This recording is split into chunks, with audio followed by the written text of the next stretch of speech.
皆さんこんにちは、みきこです。私のポッドキャストを聞いてくれてありがとうございます。このポッドキャストは日本語勉強中の方向けにお届けしています。日本の文化や私が日々の暮らしから感じていることや体験したことなどを日本語で話しています。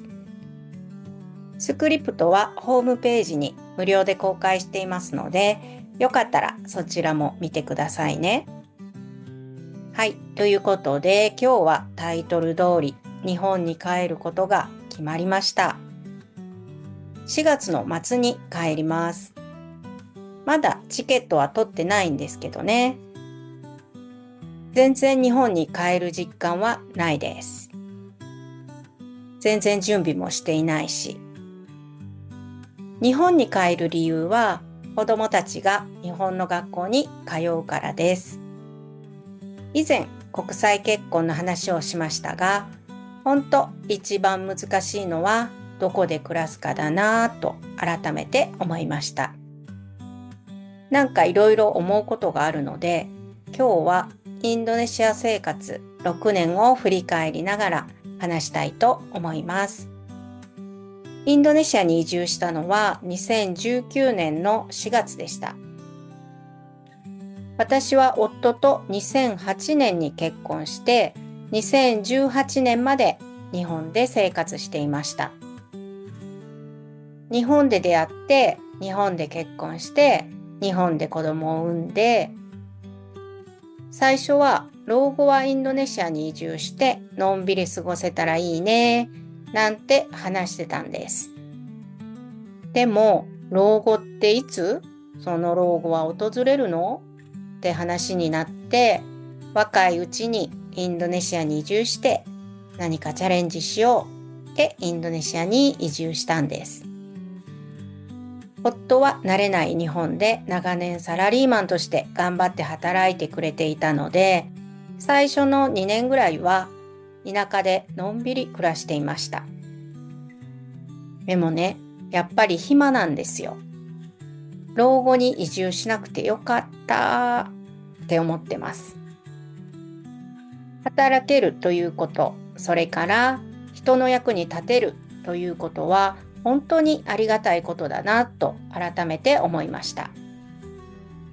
2人とも体がうずうずしてきて、2022年10月に思い切って日本語学校を立ち上げました。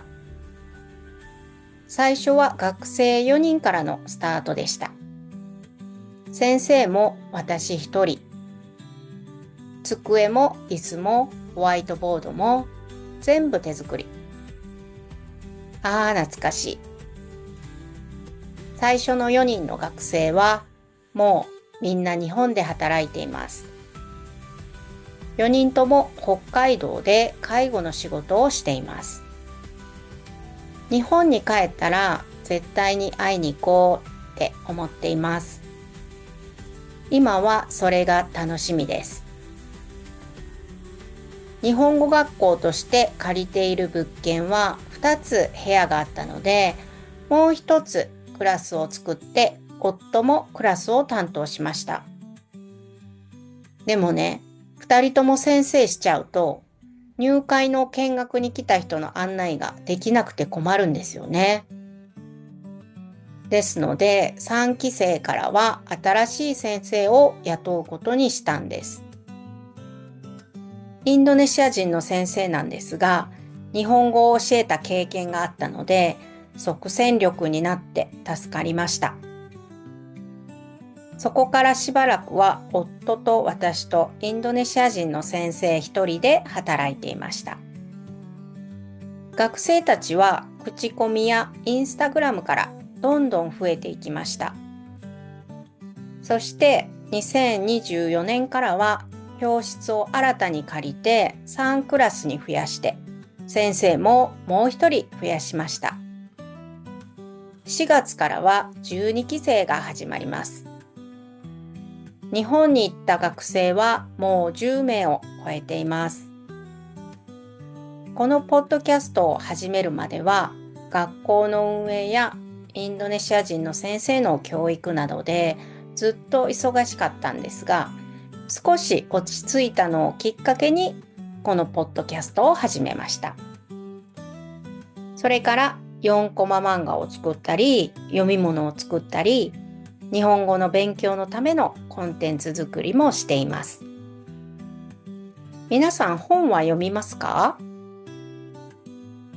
私は大学生の時、多読という授業があって、ひたすら英語の本を読む授業がありました。多読の効果をすごく感じたので、日本語の読み物を作っています。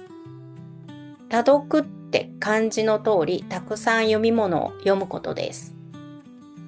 自分のレベルに合った本を辞書なしで、わからないところは飛ばして読み進めていきます。面白くないなって思ったら、その本は閉じて別の本を読んでもいいんです。多読の効果はいろいろあるんですが、主な効果は語彙が増えるのと、読む力がつくのと、日本語を日本語で理解できるようになるのと、さらにリスニング力もアップするんです。読むのにリスニング力って思うでしょ？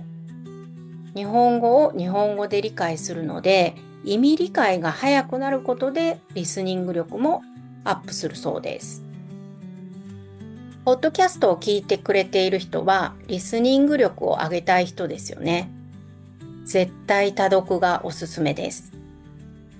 今、スレッズとインスタグラムで小説をちょっとずつ公開しているので、よかったら読んでみてくださいね。すいません、話がそれちゃいましたね。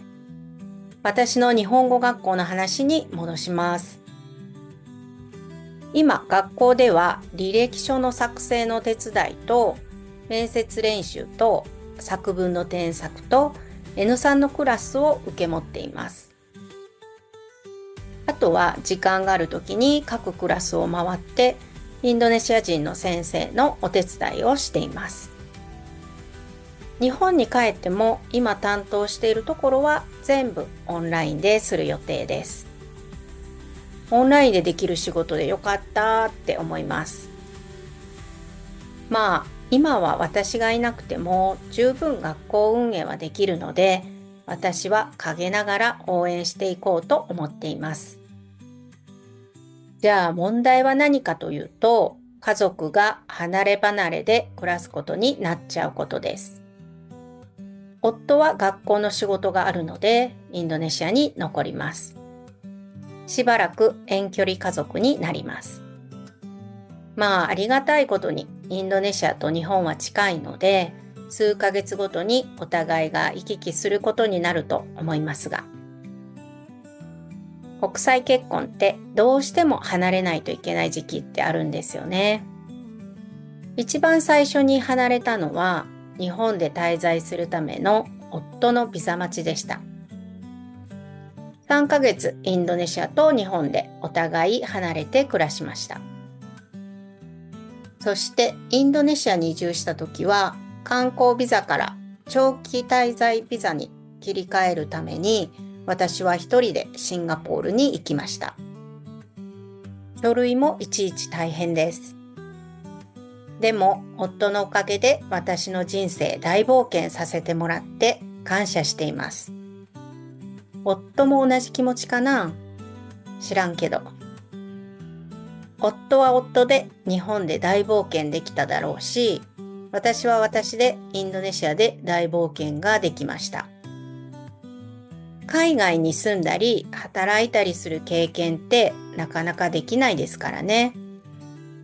まあとにかく一旦子供の学校のために日本に帰りますが、将来どこに暮らすかは全くわからないし、想像もつきません。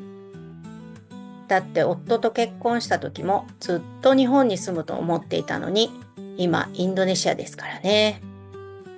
まあ一日一日目の前にあることを楽しんでこれからも生きていきたいと思います。あと1ヶ月ここで楽しい思い出を作って帰ります。はい、今日はインドネシア生活の振り返りをしました。最後まで聞いてくれてありがとうございました。ほなまたね。